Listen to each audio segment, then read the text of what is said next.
Congress party అధికారంలోకి వచ్చిందో లేదో ఇంకా బీఆర్ఎస్ పార్టీ వాళ్ళు తగులుకున్నారు. ఏంటి, మీరు ఇన్ని హామీలు ఇచ్చారు, చేస్తారా చేయరా, అలా ఆల్ ఫ్రీ ఇచ్చారు, చేస్తారా లేదా? సరే, ఇది ఉంటుంది, రాజకీయంగా తప్పదు.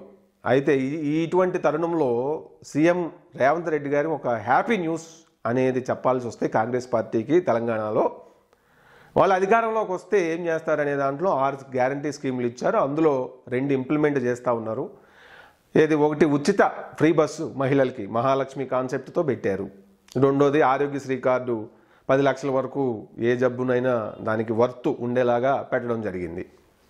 అందులో ఇప్పుడు ఉచిత బస్సు అనేది కనుక చూస్తే ఒకసారి నేను గ్రౌండ్ లెవెల్లో పబ్లిక్ వాయిస్ టీవీ కోసం పబ్లిక్ ఒపీనియన్ దీనివల్ల కొంత మరి ఆటో డ్రైవర్లు ఇబ్బంది పడుతున్నారు అన్నప్పుడు పబ్లిక్లోకి వెళ్ళి వాళ్ళ ఒపీనియన్స్ అంటే మహిళల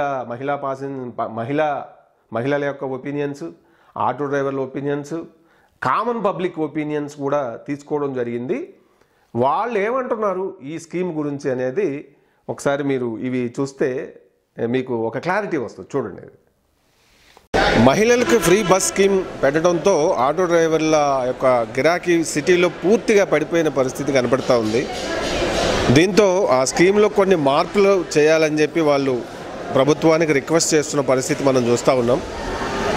స్కీమ్ మంచిదే అయినప్పటికీ పేద మహిళలకి, దూర ప్రాంతాల నుంచి హైదరాబాద్కు వచ్చే వాళ్ళకి ఎంతో ఉపయుక్తమైన స్కీమ్ అయినప్పటికీ సిటీలో కొన్ని లక్షల ఆటోలు మరి లక్షలాది మంది ఇక్కడికి వచ్చి జీవిస్తూ ఉన్నారు. ఆల్రెడీ ఇప్పటికే మరి ఊబెర్, ఓలా, ర్యాపిడో లాంటి వాటితో మరి వాళ్ళ యొక్క ఉపాధి దాదాపు సగం పడిపోయిన పరిస్థితి మనం చూస్తూ ఉన్నాం. ఆ వేలో దానికి మూలిగే నక్కపై తాటపండు పడినట్టుగా ఇప్పుడు ఉచిత బస్సు స్కీమ్ పెట్టడంతో పూర్తిగా వాళ్ళు కనీసం ఆటో పెట్రోల్ ఖర్చులు కూడా రోజువారీగా సంపాదించుకోలేని పరిస్థితి కొన్ని చోట్ల నగరంలో కనబడుతూ ఉంది. మరి ఈరోజు మనం ఎంజీబీఎస్లో ఉన్నాం. మన పబ్లిక్ వాయిస్ టీవీ తరఫున ఇక్కడ న్యూట్రల్ పబ్లిక్ని అడిగి తెలుసుకుందాం. అంటే మహిళలు వాళ్ళు కావాలని చెప్పి ఎక్కువ మంది అంటుర్రు, ఆటో వాళ్ళు రద్దు చేయమని చెప్పి చేసి, లేదంటే మాకు ఫైనాన్షియల్గా మంత్లీ కొంత ఏదైనా సపోర్ట్ కావాలని చెప్పి వాళ్ళు అడుగుతున్న పరిస్థితి కనబడుతుంది. మరి ఇప్పుడు మామూలుగా ఈ స్కీమ్ అమలు కానటువంటి జెంట్స్ మగవాళ్ళు ఉంటారు కదా, వాళ్ళని అడిగి వాళ్ళ అభిప్రాయం ఏంటనేది కూడా మనం అడిగి తెలుసుకుందాం. రండి. ఫ్రీ బస్సు స్కీమ్ పెట్టారు కదా మహిళలకి, అది ఎట్లా మంచిది అంటారా? అది ఇప్పుడు ఆటో వాళ్ళకేమో అది కొంత ఎఫెక్ట్ అవుతా ఉంది. అవును, ఎఫెక్ట్ అవుతుంది సార్. అది చూసుకోరా అంటారా, మంచి లేదు. కానీ ఇప్పుడు వాళ్ళు కూడా బతకాలి కాదు, వాళ్ళది కూడా ఉంటుంది, ఈఎంఐ ఉంటుంది, వాళ్ళ పిల్లలు ఉంటారు, స్కూల్ ఉంటుంది, అట్లా కొంచెం అందరికి ఇబ్బంది వాళ్ళకి కూడా. అంటే స్కీమ్ ఎట్లా ఉంటే బాగుంటుంది అంటారు? మరి స్కీమ్ మంచిదే ఉంది, పర్వాలేదు, కానీ ఉంది పిల్లలు వాళ్ళకు కూడా ఇబ్బంది అది, అంతే అంతే. అందరికీ ఆలోచించాలి కొంచెం, అందరూ అయితే గవర్నమెంట్ కూడా ఆలోచించాలి. అది ఉచిత బస్సు స్కీము అది లేడీస్కి ఉండాలంటావా, తీసేయాలంటావా? ఉచిత బస్సు పెడితే గవర్నమెంట్కే బుక్క పెట్టారు కరెక్టే. అన్ని సౌకర్యాలు కలిగిస్తేనే ఆర్టీసీ నష్టం ఉంది. ఇప్పుడు మళ్ళా స్త్రీలకు ఫ్రీ, అది ఫ్రీ, ఇది ఫ్రీ అంటే కండక్టర్లకి వాళ్ళకి వీళ్ళకి ఎవరు ఇస్తారు? అన్ని సౌలతులు ఉంటేనే ఆర్టీసీ నడుస్తలేదు. మళ్ళీ మీదికెళ్ళి చారన్న భాగము, ఆటన్న భాగము బొక్క. ఆటో వాళ్ళకి ఇబ్బంది, అందరికీ వేస్ట్. ఇప్పుడు నడవదు. ఇప్పుడు ఉన్న బస్సులు టైర్లతో సహా అమ్ముకోవాల్సి పరిస్థితి. అంతే, తోలోళ్ళకి వేసుకోవాలి బస్సులు. అంతేనా? అంతే. స్కీము ఉంచుడు మంచిదంటావా, తీసుడు మంచిదంటావా? దీనికన్నా అదేదో కళ్యాణ లక్ష్మి కింద 2500 ఇస్తుంది కదా, అదే 10,000 ఇవ్వమని బస్ ఫ్రీ బంద్ చేయమని. అట్లా అయితే బాగుంటుంది. బాగుంటుంది. కడుపు కన్నా తింటారు. మొగులతో సంసారం అన్న మంచిగా చేస్తారు. ఏదో నా పెళ్ళాన్ని 2 దెబ్బలు కొట్టినా బస్ ఫ్రీ అని ఆధార్ కార్డు తీసుకొని పోయింది. ఇప్పుడు నేను బతినాడు తొలుకొచ్చుకోవాలి. సంసారాలు పాడవుతాయి. ఆయన మా రేవంత్ రెడ్డి గారు చెప్పారు, మొగుడు కొడితే మీరు దింకపోవచ్చు, సంసారాలు చేసుకోవచ్చు అంటే సంసారాలు చేసుకోవాలి కాదు, చెడిపోతున్నాయి. చెప్పండి స్కీము బాగుంది, మంచిగానే ఉంది. మరి ఇది స్కీమ్ అంటే మరి ఆటో వాళ్ళకి మాకు డబ్బులు అసలు రావట్లేదంటారు సిటీలో. ఈ స్కీమ్ ఉంచాలనా తీసేయాలనా, ఏదైనా మార్పులు చేయాలనా, ఎట్టా ఉంచాలా? మార్పులు ఎట్లా చేస్తారు? ఉంటేనే మంచిది, మహిళలకి అందరికీ వర్తించిద్ది. ఇప్పుడు ఫ్రీగా వచ్చిందంటే లేడీస్కి మంచిగానే ఉంది, ఎక్కడికి పోయినా బాగానే ఉంది. అది ఉంచాలా? మంచి పనులు మంచకుండా ఆటో వాళ్ళకంటే ఆయన ప్రభుత్వం ఏదో ఒకటి చేయాలి ఆటో వాళ్ళకి కూడా. మరి వాళ్ళకి పిల్లలు ఉంటారు కదా, మరి వాళ్ళకి బాధ్యతలు ఉంటాయి కదా, వాళ్ళకి కూడా ఏదో ఒకటి చూడాలా. ప్రభుత్వం చూడాలి కానీ మనం ఏం చెప్పగలుగుతామని చెప్పు. అట్లా మంచిగానే ఉంది. తిరుగుతున్నారు బాగా అటు ఇటు ఊళ్ళకి. మరి తిరగాలి కదా. దాంట్లో ఇట్లా ఫ్రీ అని కాకుండా ఇంకేదైనా కొంచెం తక్కువ చేస్తుంటే బాగుండేది. టికెట్లు అది ఇది తక్కువ చేసి ఉంటే బాగుండేది. ఇప్పుడు ఏంటంటే ఇప్పుడు వాళ్ళ పూట మీద కొట్టినట్టుగా వాళ్ళకు కూడా ఇబ్బందిగానే ఉంది. ఇప్పుడు ఫ్రీ అని అంటే ఇక్కడ ఏదైనా అవసరం ఉంటేనే వెళ్ళేది, ఖాళీగా అయితే తిరగటానికి అయితే ఏమి లేదు కదా, బయటకు వెళ్ళేది. కానీ అట్లా పెట్టారని చెప్పి ఇప్పుడు ఖాళీగా అటు ఇటు తిరుగుతున్నామే కానీ ఇప్పుడు ఆటో వాళ్ళకి ట్యాక్సీ వాళ్ళకి ఇప్పుడు వాళ్ళందరికీ కూడా ఇబ్బందే కదా. ఇట్లా కాకుండా ఇంకేదైనా తక్కువలో పెట్టుంటే బాగుండేది కదా అని అనుకున్నాం. టికెట్లు అలాంటివి టికెట్లు అవే తగ్గించుకుంటే బాగుండేది, వాళ్ళకు కూడా ఇబ్బంది లేకుండా ఉండేది. అంతే. తగ్గాలంటే ఎట్లా తగ్గుతుంది? ఇంకా ఫ్రీగా ఇచ్చిండ్రు, ఫ్రీగానే ఉండాలి. కాకపోతే వాళ్ళకి ఏంటంటే వాళ్ళు కిరాయిలు కట్టాలా, భార్య పిల్లల్ని బతికించాలి కాబట్టి వాళ్ళు ప్రభుత్వం ఆదుకోవాలా. వాళ్ళకింత అంతో నెలకింతనో ఇలా అని వాళ్ళకింత అంతా చేస్తే అయిపోతుంది. అయితే బాగానే ఉంది. ఎట్లుంటే బాధ కాకపోతుండే, రేట్లన్నీ ఎక్కువ ఉండి బస్సు ఒకటి ఫ్రీ పెడితే ఏం లాభం మనకు? పోదామంటే ఇలా మాకు టైంకి ఉంది 3:30 రేట్లు తక్కువ చేయాలి సార్, తక్కువ చేయాలి. బస్కి 30 అక్కడ 15 హాఫ్ రేట్ పెడితే బాగుంటుంది. మరీ ఫ్రీ అనే వరకు ఆటోలకు అన్నిటికీ ఇబ్బంది కదా, అన్నిటి మీద రేట్లు తక్కువ కావాలి. ఈ బస్ 3:30కి వస్తుందంట. మధ్యలో లేవా ఎక్స్ప్రెస్? అంటే 500 టికెట్ పెట్టుకుని పోవాలంట. మేము ఫ్రీ బస్ పోదామని మేము వచ్చినాము. పెద్దమ్మా అమ్మా, ఈ ఫ్రీ బస్ ఎట్లా? ఇది మంచిగుందా? మంచిగానే ఏంది ఊరు నాయుడు ఇదిగో చూడండి ఇక్కడ యాదాద్రి దర్శినికి ఒక అంటే ఫ్రీ బస్సు కావడంతో హాయిగా మంచిగా అసలు జనాలు ఎంత రష్ ఉందో చూడవచ్చు మనం. ఆల్మోస్ట్ 95% వాళ్ళే. ఈ బస్సు సరిపోదు అనుకుంటా.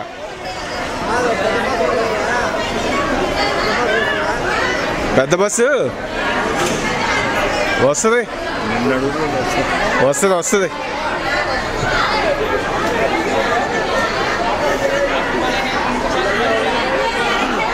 సో ఫ్రీ బస్సు యొక్క ఎఫెక్ట్ చూడవచ్చు మనం క్లియర్గా. ఎక్కువగా తీర్థయాత్రలుగా జనాలు అదే ఈ దేవుడు దర్శనాలకు ఎక్కువ పోతుర్రు.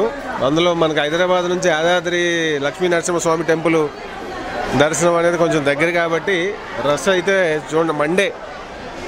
మండే బస్సు రష్ చూడండి ఎట్టుందో. ఈ బస్సు ఒకటి ఆల్రెడీ నిండైపోతుంది లోపల.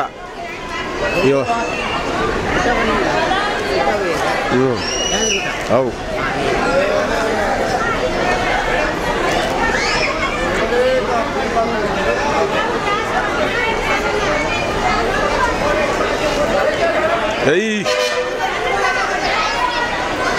ఎక్స్ప్రెస్లు వస్తే చాలు, ఇంకా జనాలు రన్నింగ్ రేస్ జరుగుతూ ఉంది ఇక్కడ. రన్నింగ్ రేస్ మామూలుగా లేదు.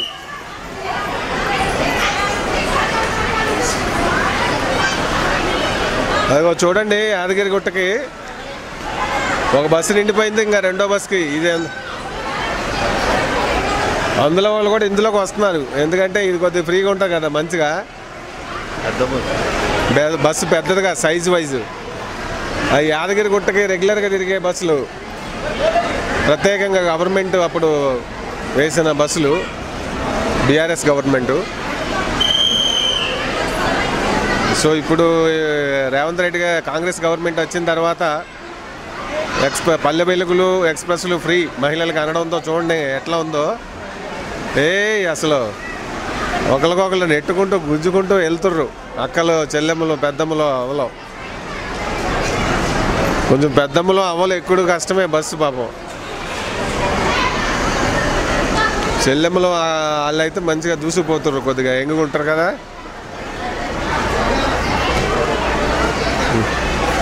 చెప్పు ఎట్లా ఎఫెక్ట్ అవుతుందా ఈ ఫ్రీ బస్ స్కీమ్ మీకు? ఆటో అంటే లేడీస్ కూర్చుంటేనే ఆటో నడుస్తుంది సార్. మొగోళ్ళు అయితే ఎక్కువ బయటికి తిరగారు. లేడీస్ వెళ్తేనే ఆటో కారోబార్ అవుతుంది మాకు. ఇప్పుడు లేడీస్కి ఫ్రీ బస్ పెడితే మాకు రోడ్ల మీద సవారీలు ఏం దొరకలేదు సార్. దానివల్ల చాలా కష్టమవుతుంది. కారోబార్ 300-400 సంపాదిస్తే డైలీ 1000 రూపాయలు కారోబార్ అవుతుండే ఇంతకుముందు. 300-400కి సరిపోతుంది సార్. చాలా ఇబ్బంది అవుతుంది మాకు. గ్యాస్ కిరాయా బండి ఉంది మాది, కిరాయా కట్టాలా, ఇల్లు కిరాయాలు కట్టాలా, పిల్లల ఫీజులు ఉన్నాయి, స్కూల్ ఫీజులు, అవన్నీ చూడాలంటే చాలా కష్టం అవుతుంది ఇప్పుడు బస్సులు ఫ్రీ అయినాక.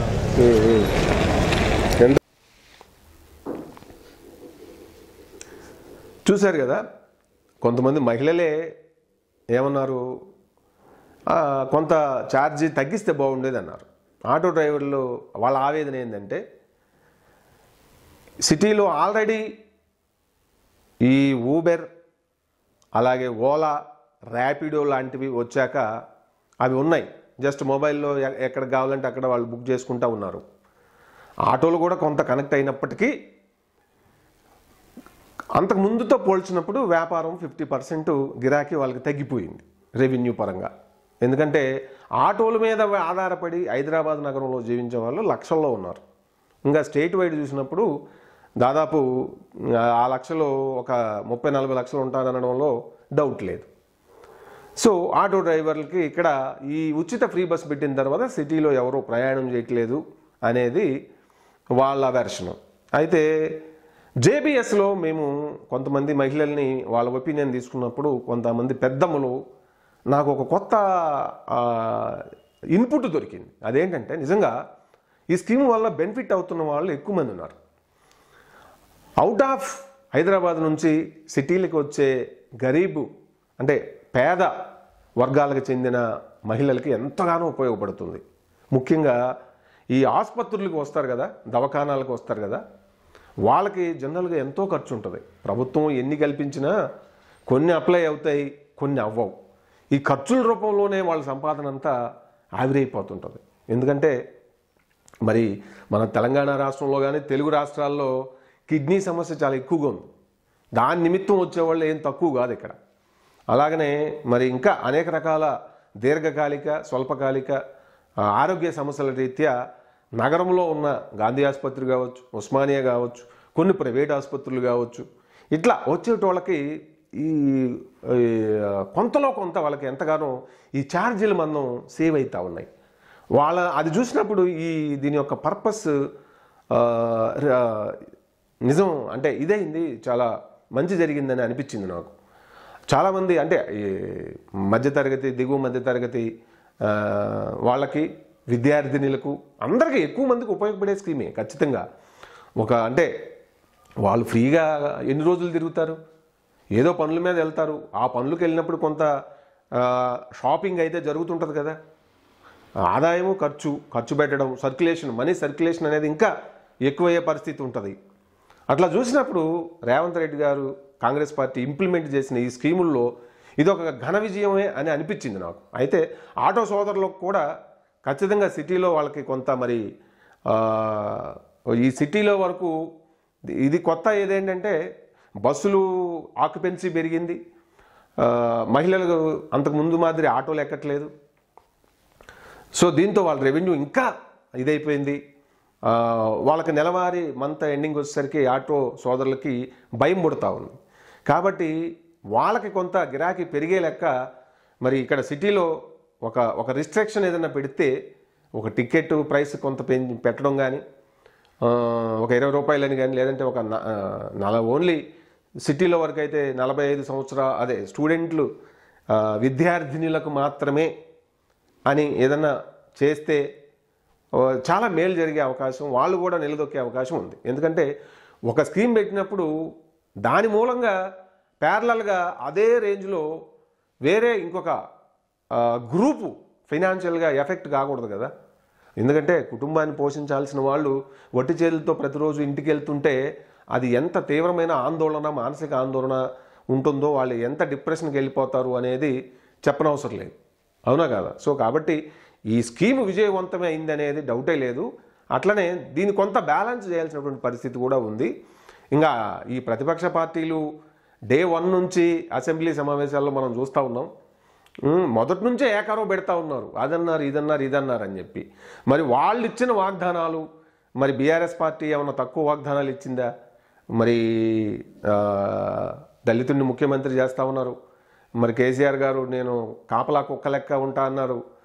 మరి దళితులకు 3 ఎకరాలు భూమి అన్నారు. నిజంగా అవి ఇచ్చుంటే ముఖ్యమంత్రిని చేసినా చేయకపోయినా దళితులకు 3 ఎకరాలు కాదు, 1 ఎకరం భూమి తెలంగాణ రాష్ట్రం అంతా ఇస్తే ఎంత డెవలప్ అయి ఉండేవాళ్ళు.